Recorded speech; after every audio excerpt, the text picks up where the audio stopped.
আসসালামু আলাইকুম এভরিওয়ান, কেমন আছো তোমরা? আলহামদুলিল্লাহ, আল্লাহর রহমতে নিশ্চয়ই ভালো আছো।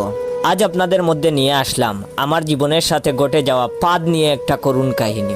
পাদ বড়ই মারাত্মক। তুমি বোন যতই কিউট হও না কেন, পাদে কিন্তু গন্ধ থাকবেই। যতই দামি পারফিউম গায়ে ইউজ করো না কেন, পাদ আসলে সবার সামনে মারতে পারবেন না। তো একদিন টিকটক থেকে পরিচয় সুন্দরী নুসরাতের সাথে দেখা করতে যাই। চোখের চশমা, গায়ে দামি পারফিউম মেরে নায়ক ভাব নিয়ে গেলাম মেয়েটার সামনে যাওয়ার পর ওর রূপ দেখে তো আমি পুরাই পাগল। এত সুন্দর, ওর সুন্দরের কাছে সানি লিওন আপুও হার মানায়। যাই হোক, ফুল দিলাম, রোমান্টিক কথা বলতেছি। এমন সময় মেয়েটা দেখি মুখ দিয়ে কেমন করতেছে।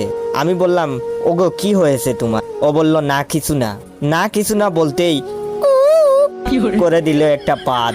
যেই না দিছে, পাদের গন্ধে আমি অজ্ঞান হয়ে গেলাম।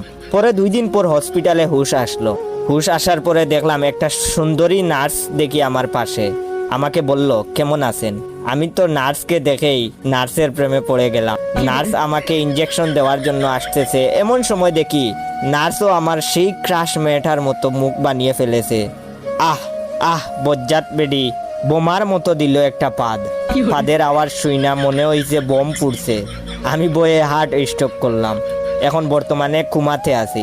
যাদের আমার ভিডিওটা দেখে হাসতে হাসতে পাদ চলে আসছে, তারা আপনার 10 জন বন্ধুকে শেয়ার করবেন আর কমেন্ট করে বলবেন পাদের কারণে কখনো লজ্জা পেয়েছেন কি। পাদ আসলে বড়ই মারাত্মক।